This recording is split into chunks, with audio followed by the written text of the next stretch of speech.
திருச்சபையில் சாதி வெறி மனித வாழ்க்கையின் மேன்மையான அர்த்தத்தை நமக்கு நினைவூட்டவும் முன்னேற்றப் பாதையில் நம்மை வழிநடத்தவுமே சடங்குகள் உருவாக்கப்பட்டன. நல்லொழுக்கங்களுடன் இணைந்த இந்த பழக்க வழக்கங்களை பின்பற்றுவதன் முக்கிய நோக்கம் அவற்றை நடைமுறைக்கு கொண்டு வந்து எதிர்கால சந்ததியினருக்கு கடத்துவதாகும். நற்பழக்கங்கள் மனித குலத்தின் நல்வாழ்விற்கும் வளர்ச்சிக்கும் பங்களிக்கின்றன. எனவே அவைகளை குறித்து கவலைப்படத் தேவையில்லை. ஆனால் சமுதாயத்தையும் சமூக அமைப்பையும் சீர்குலைக்கும் தீய பழக்க வழக்கங்களைப் பற்றி நாம் தீவிரமாக கருத்தில் கொள்ள வேண்டும். மேலும் அவற்றை கட்டுப்படுத்தவும் தடை செய்யவும் நாம் வலுவான நடவடிக்கைகளை எடுக்க வேண்டும். இன்றும் மக்கள் இதன் தீமைகளை அறியாமலேயே சம்பிரதாயங்கள் என்ற பெயரில் அவற்றை கடைபிடிப்பதை பரவலாக காணலாம். அவர்களிடம் சென்று, ஐயா, நீங்கள் கடைபிடிக்கும் இந்த சடங்கிற்கு என்ன அர்த்தம் என்று கேட்டால், அவர்கள் நம் முன்னோர்கள் ஏதோ நல்ல எண்ணத்துடனோ அல்லது நல்லதை நாடியோ இவைகளை அமைத்திருக்க வேண்டும் என்று சொல்லி அதை நியாயப்படுத்துவார்களே தவிர அதை குறித்த உண்மையைச் சொல்ல மாட்டார்கள். ஏனென்றால் அதில் மேன்மையாகச் சொல்வதற்கு ஒன்றுமில்லை. அப்படிப்பட்ட சுயநலவாதிகளால் நியமிக்கப்பட்டதே வரதட்சணை முறை, உடன்கட்டை ஏறுதல், குழந்தை திருமணம் மற்றும் விதவை கோலங்கள் போன்ற தீமைகள். இவை அனைத்தும் சடங்கு என்ற பெயரிலேயே வருகின்றன. இப்படிப்பட்ட சமூக அநீதிகளை அகற்ற பல முற்போக்குச் சிந்தனையாளர்கள் முன்னெடுத்த புரட்சியின் காரணமாக நாம் அந்த தீய பழக்க வழக்கங்களிலிருந்து விடுபட்டு மூடநம்பிக்கைகளிலிருந்து விலகி வசதியாக வாழ்கிறோம். ஆனால் சமூகத்தையும் நாகரிக வளர்ச்சியையும் ஒடுக்கும் மற்றொரு அமைப்பு உள்ளது. அதுதான் சாதி அமைப்பு. சாதியை தலைமுறை தலைமுறையாகத் தொடரும் ஒரு சமூக வழக்கம் என்று நாம் வரையறுக்கலாம். எந்த ஒரு நல்ல வழக்கமோ அல்லது பாரம்பரியமோ பிரிந்து கிடக்கிற மக்களை ஒன்றிணைக்கவே உதவும். ஆனால் இந்த சாதி அமைப்பு ஒன்றுபட்டவர்களை பிரிக்கிறது, ஏற்றத்தாழ்வை உருவாக்குகிறது. இதுவே அதன் அடிப்படை பண்பு. ஆரம்பத்தில் இது ஒரு சமூக நெறியாக உருவாக்கப்பட்டு பின்னர் அனைத்து மக்களாலும் ஏற்றுக்கொள்ளப்பட வேண்டியதாயிற்று. ஏனென்றால் அது மதத்தின் பெயராலும் பொய்யான அர்த்தத்தோடும் போதிக்கப்பட்டது. இதனால் அது வன்முறை வடிவத்தை எடுத்து சட்டப்பூர்வ அங்கீகாரத்தை பெற்று பொருளாதார அமைப்பை கடுமையாகச் சேதப்படுத்தியது. அது இன்றுவரை மனிதனிடமிருந்து பிரிக்க முடியாத ஒரு வலுவான பிணைப்பை உருவாக்கிக் கொண்டது. மேலும் இன்றைய சமுதாயத்தில் இதற்கு கட்டுப்பாடற்ற எதிர்ப்பு இல்லை என்பது மட்டுமல்ல, மாறாக மரியாதை அதிகரித்து வருவது மிகவும் வருந்தத்தக்கது. இந்த சாதி அமைப்பு எப்படி உருவானது? சமூக ஆர்வலர்களும் வரலாற்று ஆசிரியர்களும் சாதி அமைப்பின் தோற்றம் மற்றும் விளைவுகள் குறித்து பல்வேறு கருத்துக்களை தெரிவிக்கின்றனர். சாதி என்பது தொழிலை அடிப்படையாகக் கொண்டு உருவானது என்றும், சிலர் தங்களின் சுயநலத்திற்காக மற்றவர்களை தங்கள் காலடியில் அடக்குவதற்காக இது நிறுவப்பட்டது என்றும் கூறப்படுகிறது. பண்டைய காலங்களில் பொதுவாக ஒன்றாக வாழ்ந்த மக்கள் போர்களின் காரணமாக பல பழங்குடியினராகவும் குழுக்களாகவும் பிரிக்கப்பட்ட போது சாதி அமைப்பு உருவானது என்றும் கருதப்படுகிறது. இருப்பினும் ரிக்வேதத்தில் ஒரு வலுவான அடிப்படை வகுக்கப்பட்டுள்ளது. இது சாதி அமைப்பின் இருப்பை மறுக்க முடியாத வகையில் ஆதரிக்கிறது. அதுதான் புருஷ சூக்தம். சாதி அமைப்பு பற்றி நாம் மேலே குறிப்பிட்ட பல காரணங்கள் நம்பகமானதாக இருக்கலாம் அல்லது இல்லாமலும் இருக்கலாம். ஆனால் ரிக்வேதத்தில் காணப்படும் அடிப்படை அசைக்க முடியாதது மற்றும் மறுக்க முடியாதது. பிராமணோஸ்ய முகமாசீத் பாஹு ராஜன்ய கிருத ஊரு தத்தஸ்ய யத் வைசிய பத்பியாம் சூத்ரோ அஜாயத. ரிக்வேதம் 10:90-12. இதன் பொருள், பிராமணர்கள் பிரம்மாவின் முகத்திலிருந்து வந்தார்கள், க்ஷத்திரியர்கள் அவரது தோள்களிலிருந்து வந்தார்கள், வைசியர்கள் அவரது தொடைகளிலிருந்தும் சூத்திரர்கள் அவரது பாதங்களிலிருந்தும் பிறந்தார்கள். இந்து மதத்திற்கான மூலவேதமாக கருதப்படும் ரிக்வேதம் சாதி அமைப்பின் தோற்றத்திற்கு பளிச்சிடும் உறுதியான சான்றாகும். எந்தவித ஆதாரமும் இல்லாவிட்டாலும் அட்டூழியங்களைச் செய்பவர்களுக்கு அதிகாரம் வழங்கப்பட்டால் அவர்களின் செயல்களுக்கும் அக்கிரமங்களுக்கும் எந்த தடையும் இருக்காது. இதே தந்திரத்தை பயன்படுத்தி அவர்கள் சாதி என்ற சமூக ஆயுதத்தை உருவாக்கி இரக்கமே இல்லாமல் மற்றவர்களை கொடூரமாக தாக்கினர். இன்று இருக்கும் நூற்றுக்கணக்கான சாதிகள் பண்டைய காலத்தில் இருந்திருக்காது.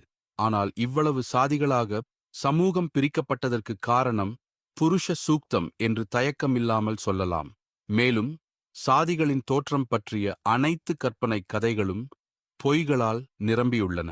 இருப்பினும் சில தத்துவ ஞானிகள் இந்த சாதி அமைப்பை அக்காலத்தில் வாழ்ந்த சில சுயநலவாதிகள் உருவாக்கி மற்றவர்களை அடிமைகளாக பயன்படுத்துவதற்கு ரிக்வேதத்தில் இடைச்செருகல்களாக இன்டர்போலேஷன்ஸ் சேர்த்தார்கள் என்றும் உண்மையில் அது ரிக்வேதத்தில் இல்லை என்றும் வாதிட முயன்றுள்ளனர்.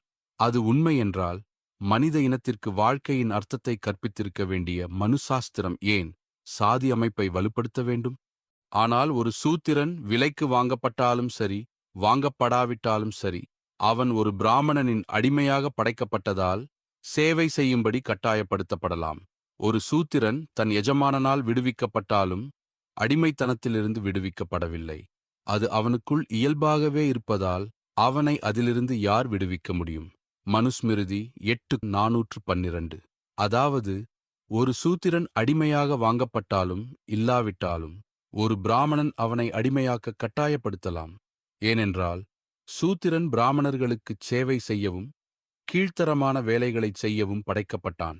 அந்தச் சூத்திரன் அடிமைத்தனத்திலிருந்து விடுவிக்கப்பட்டாலும் அவனால் தப்பிக்க முடியாது. ஏனெனில் அந்த அடிமைத்தனம் அவனுக்கு பிறவியிலேயே வந்தது. அந்த அடிமைத்தனத்திலிருந்து அவனை யார் விடுவிக்க முடியும்? மனு ரிக்வேதத்தில் சாதி அமைப்பை மேலும் கடுமையாக்கி உறுதிப்படுத்தியதால் உயர் சாதியினர் தாழ்த்தப்பட்ட சாதியினருக்கு எதிரான விரோதப் போக்கை அதிகரித்துக் கொண்டனர். இந்து தத்துவ ஞானிகள் ஜாதி அமைப்பு ரிக்வேதத்தில் இல்லை என்று வாதிட்டால் மனு ஏன் அதை அங்கீகரித்தார்? சாதி அமைப்பை பற்றி விவாதிக்கும்போது மனுவை நாம் கருத்தில் கொள்ளாவிட்டாலும் பகவத் கீதையை நாம் கருத்தில் கொள்ள வேண்டும். சாதுர்வர்ணியம் மயா சிருஷ்டம் குணகர்ம விபாகஸ். பகவத் கீதை 4:13. குணங்கள் மற்றும் செயல்களின் அடிப்படையில் 4 வர்ணங்களையும் நானே படைத்தேன் என்று ஸ்ரீ கிருஷ்ணர் தெளிவாக கூறுகிறார். சாதி எவ்வாறு தோன்றியது என்ற கேள்விக்கு உயர்கல்வி கற்றவர்களும் வரலாற்று ஆராய்ச்சியாளர்களும் கூட நேரடியான பதிலை கொடுக்க தயங்குகிறார்கள். அவர்கள் பார்க்காதது போலவும் கேட்காதது போலவும் நடந்து கொள்கிறார்கள். இதற்கு காரணம் சாதி அமைப்பின் மீது அவர்களுக்குள்ள மிகுந்த மரியாதையும் அபரிமிதமான பற்றும்தான். சமூகத்தை சீரழிக்கும் சாதி அமைப்பின் கேடுகளைப் பற்றி அவர்கள் இவ்வளவு அறிந்திருந்தும் அதை கண்டிக்கவில்லை என்றால் அவர்களைப் பற்றி நாம் என்ன சொல்ல முடியும்? தோட்டத்திலிருந்து களைகளை அகற்றாவிட்டால் அவை இறுதியில் முழு பயிரையும் பலவீனப்படுத்தி பலனற்றதாக மாற்றிவிடும். சாதியும் அப்படியே. அதன் மூலம் சமுதாயம் முன்னேற்றமோ வளர்ச்சியோ அடைய முடியாது. ஒருவேளை அவர்கள் வளர்ச்சியடைந்தாலும் மறுபுறம் பல சமுதாய ரீதியாகவும் குடும்ப ரீதியாகவும் பல தடைகளை எதிர்கொள்வார்கள். சிலர் தங்கள் சாதியை பெருமை பாராட்டிக் கொண்டு தங்களைப் பற்றி உயர்வாக நினைக்கிறார்கள். அவர்கள் சாதிப் பெருமை பேசுகிறார்கள். மற்றவர்களிடம் இல்லாத ஒன்றை தங்கள் மூதாதையர்களிடமிருந்து தாங்கள் பெற்றதாக கற்பனை செய்து கொண்டு அதை கொண்டாடுகிறார்கள். நாம் பணத்தால் ஏழைகளாக இருக்கலாம், ஆனால் சாதியால் ஏழைகள் அல்ல என்பது போன்ற அவர்களின் கொண்டாட்டம் இரட்டிப்பாக உள்ளது. பழகிப்போன ஒரு சிந்தனை முறையை விட்டுவிட முடியாத பலவீனமே சாதியை பாதுகாப்பதற்கான ஒரு வலுவான காரணமாகும். அத்தகையவர்களை சாதியின் பிடியிலிருந்து விடுவிக்க முடியாது. வரலாற்றை பார்த்தால் உயர் சாதியினரும் இந்து மதச் சீர்திருத்தவாதிகளும் பலர் சாதியை எதிர்த்து போராடினார்கள். இந்த சாதி நமக்கு எந்த நன்மையையும் தராது. சாதியினால் தேசம் செழிக்காது. மேலும் மக்களை ஒன்றாக வாழ்வதை தடுக்கிறது என்று அவர்கள் உணர்ந்திருந்தனர். சாதியத்தின் இருப்பு பழைய பாகுபாடுகளை நினைவுபடுத்தி அதை மீண்டும் கொண்டு வருவதால் ஒற்றுமை மறைந்துவிடும். இது இந்தியாவில் வேரூன்றி உலகம் முழுவதும் அதன் நச்சுச் செல்வாக்கை தொடர்ந்து பரப்பி வருகிறது. சுருக்கமாகச் சொன்னால், சாதி என்பது ஒரு மாயமான தோற்றம். அது கண்ணுக்கு புலப்படாது, ஆனால் ஆழமான பாதிப்பை ஏற்படுத்தும். சாதியை பற்றி ஒரு கிறிஸ்தவரின் மனப்பான்மை என்னவாக இருக்க வேண்டும்? உயர் சாதியினர் தங்கள் சாதியை குறித்து பெருமைப்படுவது போல கிறிஸ்தவர்களும் தங்கள் சாதியை பற்றி பெருமைப்படுகிறார்கள். அவர்கள் சாதி அமைப்பின் மீதான அவர்களின் ஈர்ப்பை வெளிப்படுத்துகிறார்கள். அவர்களின் சாதிப் பெருமையும் ஈர்ப்பும் அவர்களின் வார்த்தைகளிலும் செயல்களிலும் அவர்கள் சொல்லும் சாட்சிகளிலும் கலந்திருக்கிறது. இந்த பெருமை அனைத்தும் கெட்டது. கர்வம் மறைந்தாலும் உள்ளுக்குள் அது நீங்கவில்லை என்று சொல்வது போல், கிறிஸ்துவை முழு மனதுடன் ஏற்றுக்கொண்ட இன்றைய விசுவாசிகள் கூட தங்கள் பொது சாட்சிகளிலும் பேச்சுகளிலும் தங்கள் பெயர், கிராமப் பெயர் மற்றும் சாதிப் பெயரையும் சேர்த்துச் சொல்வதை நாம் பார்க்கிறோம். இங்கே கவனிக்க வேண்டிய விஷயம் என்னவென்றால், உயர் சாதியைச் சேர்ந்தவர்கள் மட்டுமே தங்கள் சாதியைப் பற்றி பெருமையாகப் பேசுகிறார்கள். தாழ்த்தப்பட்ட சாதியைச் சேர்ந்தவர்கள் தங்கள் சாதியைப் பற்றி பேசுவதில்லை. தகுதியில்லாத என்னை தேவன் தமது மாபெரும் கிருபையால் மீட்டுக் கொண்டார் என்று சொல்வதற்கு பதிலாக அவர்கள் தங்கள் சாதிக்கு அதிக முக்கியத்துவம் கொடுக்கிறார்கள். இதனால் சாதி அமைப்பு இறுதியில் கிறிஸ்தவர்களைக் கூட ஈர்த்து கொண்டது மற்றும் ஒடுக்கியது. இந்தச் சாதி வெறி புறமதத்தினரை விட கிறிஸ்தவர்களிடையே அதிகமாக காணப்படுவதாக நாம் பார்க்கிறோம். இன்றைய கிறிஸ்தவ பிரசங்கிகள் தங்கள் சாட்சிகளிலோ அல்லது பிரசங்கங்களிலோ தங்கள் உயர் சாதியை குறிப்பிடாவிட்டால் ஒருவித அந்நியப்படுதல் ஏற்படும் என்று நினைத்து சாதியை குறிப்பிடுவதை தவிர்ப்பதில்லை. நீங்கள் மனுஷர் முன்பாக உங்களை நீதிமான்களாக காட்டுகிறீர்கள், தேவனோ உங்கள் இருதயங்களை அறிந்திருக்கிறார். மனுஷருக்குள்ளே மேன்மையாக எண்ணப்படுகிறது, தேவனுக்கு முன்பாக அருவருப்பாயிருக்கிறது. லூக்கா 16:15. இந்து மதச் சீர்திருத்தவாதிகள் வேதாகமத்தின் போதனைகளை அனுபவபூர்வமாக அறியாவிட்டாலும் சாதி அமைப்பை வன்மையாக கண்டித்ததை நாம் ஏற்கனவே படித்திருக்கிறோம். குறைந்தபட்சம் நமது கிறிஸ்தவர்களுக்கு அவர்களைப் போன்ற விழிப்புணர்வு கூட இல்லை என்பது வேதனைக்குரியது. அதுவரை 2 கிறிஸ்தவ சகோதரர்களும் நன்றாகப் பேசுவார்கள், நன்றாகப் பழகுவார்கள். ஆனால் ஒருவரின் சாதி மற்றவருக்குத் தெரிய வரும்போது முந்தைய நட்பு வழிதவறிப் போய்விடும். வார்த்தைகள் மாறுகின்றன, செயல்களில் அன்பு குறைகிறது. இறுதியில் அவர்களுக்கிடையேயான ஒற்றுமை சேதமடைகிறது. இது சாதி அமைப்பிற்குள் மறைந்திருக்கும் உள்ளார்ந்த விஷம். ஆனால் இது போன்ற ஒரு சம்பவம் நடக்காமல் தடுக்க ஞானமுள்ள கிறிஸ்தவர்கள் என்ன செய்கிறார்கள் தெரியுமா? ஒரு கிறிஸ்தவ சகோதரனின் சாதி மற்றொரு நபர் மூலம் மறைமுகமாக தெரிந்த பிறகே தங்களை அறிமுகம் செய்து கொள்கிறார்கள். தேவனுடைய பிள்ளைகளாகவும் விசுவாசிகளாகவும் இருக்கிற நாம் புறஜாதியாரின் பழக்க வழக்கங்களை பின்பற்றுவது சரியா? அதிலிருந்து ஏதேனும் நல்ல பயன்கள் வருவதாக இருந்தால் அதை பின்பற்றி கடைபிடிக்கச் சொல்லியிருப்பார் நம்முடைய தேவன். ஆனால் வேதத்தில் சாதி அமைப்பை ஆதரிக்கும் ஒரு வசனப் பகுதி கூட இல்லை. மாறாக அந்த பிரிவினையை கண்டிக்கும் பல வசனப் பகுதிகள் உள்ளன. தேவனால் தெரிந்து கொள்ளப்பட்ட இஸ்ரவேலர்களில் சிலர் புறமதப் பழக்க வழக்கங்களை பின்பற்றி தேவனுடைய கோபத்திற்கு ஆளானார்கள். சங்கீதம் 106:35. புறமத பழக்க வழக்கங்கள் அரசனாகிய சாலொமோனின் ராஜ்யத்தின் வீழ்ச்சிக்கு காரணமாக இருந்தன. 1 இராஜாக்கள் 11:4. மேலும் புறமத பழக்க வழக்கங்கள் மூலமாகவே ஆகாபின் மரணமும் நேரிட்டது. 1 இராஜாக்கள் 21:22 முதல் 26 வரை, 22:29 முதல் 40 வரை. அதனால்தான் புறஜாதியாரால் முன்மொழியப்பட்ட பழக்க வழக்கங்களில் ஈடுபட வேண்டாம் என்று எரேமியா மிக கடுமையாக எச்சரித்தார். எரேமியா 10:2. இன்றைய திருச்சபையில் பலர் தங்களை பிரசங்கிகளாகவும் தேவ மனிதர்களாகவும் காட்டிக்கொள்கிறார்கள். இருப்பினும் சாதி அமைப்பை மிகவும் நேசிப்பதன் மூலம் அவர்கள் தேவனுக்குச் செய்யும் துரோகத்தை அவர்களின் சில செயல்பாடுகள் மூலம் நாம் உணர முடிகிறது. உதாரணமாக, ஒரு பெண்ணும் ஒரு பையனும் நேசிக்கிறார்கள். அவர்கள் அதைப்பற்றி தங்கள் பெற்றோருக்குத் தெரிவிப்பார்கள். பிள்ளைகளின் விருப்பங்களை மறுக்க முடியாமல் பெற்றோர்களும் திருமணத்திற்குச் சம்மதித்து நிச்சயதார்த்தம் செய்கிறார்கள். திருமணம் நெருங்கும் நேரத்தில் அது ஒரு கலப்புத் திருமணம் என்று அறிந்ததும் அவர்கள் திடீரென்று திருமணத்தை நிறுத்திவிடுகிறார்கள். மாற்று வழிகள் இல்லாததால் திருமணம் நடந்தாலும் பெற்றோர்கள் சரியாக அவர்களிடம் பேசாமல் போகலாம், அல்லது மணமகனுக்கும் மணமகளுக்கும் இடையே பகையை உருவாக்கலாம். பெற்றோர்கள் கலப்புத் திருமணத்திற்கு ஒப்புக்கொள்கிறார்கள் என்றால் அது திருமணத்திலிருந்து வரும் நன்மைகளுக்கான பேராசையால் மட்டுமே தவிர தேவனுடைய வார்த்தையினாலோ அல்லது அவர்களின் சொந்த விருப்பத்தினாலோ அல்ல. சமீபத்தில் ஒரு விசுவாசி தன் மகளுக்கு நல்ல வரன் பார்க்கும்படி என்னிடம் கூறினார். ஆனால் அந்த மணமகன் தங்கள் சாதியைச் சேர்ந்தவனாக இருக்க வேண்டும் என்று நிபந்தனை விதித்தார். சாதியின் கட்டுகளால் கட்டப்பட்டிருந்த அந்த சமீபத்தில் ஒரு விசுவாசி தன் மகளுக்கு நல்ல வரன் பார்க்கும்படி என்னிடம் கூறினார். ஆனால் அந்த மணமகன் தங்கள் சாதியைச் சேர்ந்தவனாக இருக்க வேண்டும் என்று நிபந்தனை விதித்தார். சாதியின் கட்டுகளால் கட்டப்பட்டிருந்த அந்த விசுவாசமான பெண்ணின் வார்த்தைகளைக் கேட்டபோது நான் எப்படி பதிலளிப்பது என்று தெரியாமல் திகைத்துப் போனேன். இன்றைய போதகர்கள் மத்தியிலும் திருச்சபையிலும் இதே போக்கு காணப்படுகிறது. உண்மையான தேவனுடைய கட்டளைகளை போதிக்க வேண்டிய சில போதகர்கள் விசுவாசிகளுக்கு கற்பிக்கவும் கண்டிக்கவும் புத்தி சொல்லவும் தவறிவிடுகிறார்கள். அவர்கள் புறமத மரபுகளை பின்பற்றக்கூடாது என்பதை அறிந்திருந்தாலும் அவர்கள் மறைமுகமாக அவற்றை நியாயப்படுத்தி அவற்றை கவனிக்காதது போல் செயல்படுகிறார்கள். இன்னும் வெளிப்படையாகச் சொன்னால், பல திருச்சபை தலைவர்கள் இன்னும் சாதியப் பிடியிலேயே உள்ளனர். அவர்கள் தங்கள் சொந்தச் சாதியைச் சேர்ந்தவர்களுடன் மட்டுமே பேசுகிறார்கள். அவர்களுடன் மட்டுமே நட்பு கொள்கிறார்கள். இவ்விதமாகச் செய்வதன் மூலம் அவர்கள் தங்கள் சாதிப் பிணைப்புகளை மேலும் வலுப்படுத்துகிறார்கள். திருச்சபை தலைவர்களுக்கே இதுபோன்ற சாதிய ஈர்ப்புகள் இருந்தால் சாதாரண விசுவாசிகளின் நிலைமை என்னவாக இருக்கும்? மற்றொரு கசப்பான உண்மை என்னவென்றால், ஒரு குறிப்பிட்ட சாதியைச் சேர்ந்த விசுவாசிகள் மட்டுமே அந்த தேவாலயத்திற்குச் செல்கிறார்கள். அதாவது, இந்த திருச்சபை இந்த சாதியினருக்கு, அந்த திருச்சபை அந்த சாதியினருக்கு என்று சொல்லி விசுவாசிகளாகிய அவர்களை பிரித்துக்கொண்டு அந்நியப்படுத்திக் கொள்கிறார்கள். இறுதியில் நிலைமை மிகவும் மோசமாகி, ஒரு புதிய திருச்சபையில் சேர விரும்பும் எந்தவொரு விசுவாசியும் முதலில் அந்த திருச்சபையின் சாதி என்ன என்று கேட்டு பிறகு முடிவெடுக்கிறார்கள்.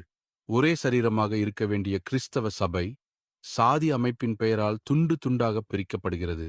பிதாவிடம் கிறிஸ்து ஜெபித்தபோது, பரிசுத்த பிதாவே, நீர் எனக்குத் தந்தவர்கள் நம்மைப் போல ஒன்றாயிருக்கும்படிக்கு நீர் அவர்களை உம்முடைய நாமத்தினாலே காத்துக்கொள்ளும். யோவான் 17:11 என்று ஜெபித்தார். கிறிஸ்துவின் நோக்கத்திற்கும் சித்தத்திற்கும் விரோதமான போக்கைக் கொண்டதே இந்தச் சாதி அமைப்பு. ஓ விசுவாசியே, நீங்கள் செல்லும் திருச்சபையில் இப்படிப்பட்ட ஒரு அவலநிலை இருக்கிறதா? அப்படியானால் திருச்சபையின் அவலநிலை உன்னை பிடிக்கும் முன் அந்த தேவாலயத்தை விட்டு வெளியேறுங்கள். இன்னொரு விஷயம் என்னவென்றால், கல்வி மற்றும் வேலைவாய்ப்புக்காக தங்கள் பெயர்களை மாற்றிக்கொள்ளும் சகோதர சகோதரிகள் நம்மிடையே இருக்கிறார்கள். அதாவது, அலுவலகத்தில் அவர் ஒரு புறஜாதி எலியாவாக இருக்கிறார், ஆனால் திருச்சபையில் கிறிஸ்தவ எலியாவாக தோன்றுகிறார். கிறிஸ்தவ பெயரைச் சான்றிதழ்களில் எழுதுவது வேலைவாய்ப்பில் இடையூறு அல்லது தடைகளை ஏற்படுத்தும் என்று பயந்து சான்றிதழ்கள் மற்றும் ஆவணங்களில் வேறு பெயரை எழுதுகிறார்கள். அதிகாரிகள் திடீர் ஆய்வு செய்ய வீட்டிற்கு வரும்போது கூட அவர்கள் கிறிஸ்தவர்களாக தோன்றாமல் பார்த்துக் கொள்கிறார்கள். அதாவது, கிறிஸ்தவத்தின் சின்னங்களாக இருக்கும் பொருட்களை படுக்கைக்கு அடியிலோ அல்லது பரணிலோ வைத்துவிட்டு ஆய்வாளர்கள் வீட்டிற்கு வந்து வெளியேறும்போது அப்பாடா என்று பெருமூச்சு விடுகிறார்கள். அதாவது, அவர்கள் தங்களை சந்தர்ப்பத்திற்கு ஏற்ப நிறங்களை மாற்றும் பச்சோந்தி போன்ற மனநிலையை கொண்டுள்ளனர். வெளிப்புறமாக ஒரு புறஜாதியினராகவும் உள்ளுக்குள் ஒரு கிறிஸ்தவராகவும் வாழ்கிறார்கள். அத்தகைய மக்களைப் பற்றி கிறிஸ்து ஏற்கனவே ஒரு எச்சரிக்கையை கொடுத்திருந்தார். மனுஷர் முன்பாக என்னை அறிக்கை பண்ணுகிறவன் எவனோ அவனை நானும் பரலோகத்தில் இருக்கிற என் பிதாவின் முன்பாக அறிக்கை பண்ணுவேன். மனுஷர் முன்பாக என்னை மறுதலிக்கிறவன் எவனோ அவனை நானும் பரலோகத்தில் இருக்கிற என் பிதாவின் முன்பாக மறுதலிப்பேன். மத்தேயு 10:32 முதல் 33 வரை. கிறிஸ்தவர்களாக தங்களைப் பற்றிய உண்மையை அறியாமல் உலக வேலை அல்லது பதவி உயர்வுக்காக அதை மறைப்பவர்கள் நம்முடனே இருக்கிறார்கள், நம்முடன் பேசுகிறார்கள், நம்முடன் ஐக்கியம் கொண்டிருக்கிறார்கள். ஆனால் அவர்கள் மறைந்தும் இருக்கிறார்கள். விசுவாசத்தினாலே மோசேதான் பெரியவனான போது பார்வோனுடைய குமாரத்தியின் மகன் எண்ணப்படுவதை வெறுத்து அனித்தியமான பாவ சந்தோஷங்களை அனுபவிப்பதைப் பார்க்கிலும் தேவனுடைய ஜனங்களோடே துன்பத்தை அனுபவிப்பதையே தெரிந்து கொண்டு இனிவரும் பலன்மேல் நோக்கமாயிருந்து எகிப்திலுள்ள பொக்கிஷங்களிலும் கிறிஸ்துவ நிமித்தம் வரும் நிந்தையை அதிக பாக்கியம் என்று எண்ணினான். விசுவாசத்தினாலே அவன் அதரிசனமானவரை தரிசிக்கிறது போல உறுதியாயிருந்து ராஜாவின் கோபத்துக்கு பயப்படாமல் எகிப்தை விட்டுப் போனான். எபிரெயர் 11:24 முதல் 27 வரை. ஆனால் இன்றைய பெயரளவிலான கிறிஸ்தவர்கள் தங்கள் அற்பத் தேவைகளுக்காக கிறிஸ்துவை இகழ்ந்து தேவனை துக்கப்படுத்த துணிகிறார்கள். மோசேயின் குணமும் தியாகமும் நம்மிடம் இல்லாவிட்டாலும் தேவை ஏற்படும்போது நான் ஒரு கிறிஸ்தவன் என்று சொல்லும் தைரியமும் துணிச்சலும் ஒவ்வொரு கிறிஸ்தவருக்கும் இருக்க வேண்டும். அது மட்டுமல்லாமல் வேலைக்காகவோ அல்லது சுயநலத்திற்காகவோ தனது பெயரை மாற்றிக்கொண்டு தங்கள் பணி செய்யும் அலுவலகத்தில் புறஜாதியினராகவும் சபையில் விசுவாசியாகவும் வாழும் ஒரு தந்திரக்காரனின் வாழ்க்கை கிறிஸ்தவ வாழ்க்கையாகத் தெரியவில்லை. இந்த உலகில் கிறிஸ்துவை ஒப்புக்கொள்பவர்களை கிறிஸ்துவும் தேவனுக்கு முன்பாக ஒப்புக்கொள்கிறார். சமீபத்தில் ஒரு விசுவாசி தன் மகளுக்கு நல்ல வரன் பார்க்கும்படி என்னிடம் கூறினார். ஆனால் அந்த மணமகன் தங்கள் சாதியைச் சேர்ந்தவனாக இருக்க வேண்டும் என்று நிபந்தனை விதித்தார். சாதியின் கட்டுக்களால் கட்டப்பட்டிருந்த அந்த விசுவாசமான பெண்ணின் வார்த்தைகளை கேட்டபோது நான் எப்படி பதிலளிப்பது என்று தெரியாமல் திகைத்துப் போனேன். இன்றைய போதகர்கள் மத்தியிலும் திருச்சபையிலும் இதே போக்கு காணப்படுகிறது. உண்மையான தேவனுடைய கட்டளைகளை போதிக்க வேண்டிய சில போதகர்கள் விசுவாசிகளுக்கு கற்பிக்கவும் கண்டிக்கவும் புத்தி சொல்லவும் தவறிவிடுகிறார்கள்.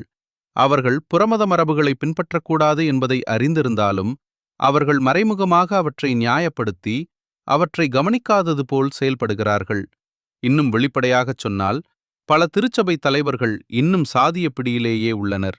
அவர்கள் தங்கள் சொந்தச் சாதியைச் சேர்ந்தவர்களுடன் மட்டுமே பேசுகிறார்கள். அவர்களுடன் மட்டுமே நட்பு கொள்கிறார்கள். இவ்விதமாகச் செய்வதன் மூலம் அவர்கள் தங்கள் சாதி பிணைப்புகளை மேலும் வலுப்படுத்துகிறார்கள். திருச்சபை தலைவர்களுக்கே இதுபோன்ற சாதிய ஈர்ப்புகள் இருந்தால் சாதாரண விசுவாசிகளின் நிலைமை என்னவாக இருக்கும்? மற்றொரு கசப்பான உண்மை என்னவென்றால், ஒரு குறிப்பிட்ட சாதியைச் சேர்ந்த விசுவாசிகள் மட்டுமே அந்த தேவாலயத்திற்குச் செல்கிறார்கள். அதாவது, இந்த திருச்சபை இந்த சாதியினருக்கு, அந்த திருச்சபை அந்தச் சாதியினருக்கு என்று சொல்லி விசுவாசிகளாகிய அவர்களை பிரித்துக் கொண்டு அந்நியப்படுத்திக் கொள்கிறார்கள். இறுதியில் நிலைமை மிகவும் மோசமாகி, ஒரு புதிய திருச்சபையில் சேர விரும்பும் எந்தவொரு விசுவாசியும் முதலில் ஆனால் கிறிஸ்தவர்கள் என்று சொல்லிக்கொள்ளும் சிலர் தங்களை நியாயப்படுத்திக் கொள்ள, நாங்கள் எங்கு சென்றாலும் எங்களை கிறிஸ்தவர்கள் என்றே அழைத்துக் கொள்கிறோம் என்று கூறுகிறார்கள். இருப்பினும் நீங்கள் ஒரு இந்து என்று ஒப்புக்கொள்ளாவிட்டால் மண்டல அலுவலகம் உங்களுக்கு சாதிச் சான்றிதழை வழங்காது. அந்த சாதிச் சான்றிதழால் வரும் சலுகைகளை கருத்தில் கொண்டு நீங்கள் ஒரு இந்து என்று கூறிக்கொள்வதால் நீங்கள் எங்கு சென்றாலும் ஒரு கிறிஸ்தவர் என்று சொல்வது அப்பட்டமான பொய். இதற்கு உங்கள் பதில் என்ன? கிறிஸ்தவர்களாகிய நாம் தேவனால் தேர்ந்தெடுக்கப்பட்டு பிரிக்கப்பட்டுள்ளோம். நமது விசுவாசம், பக்தி மற்றும் வாழ்க்கை முறை அவருக்கு பிரியமாக இருக்கும்போது மட்டுமே தேவன் நம்மில் பிரியப்படுகிறார்.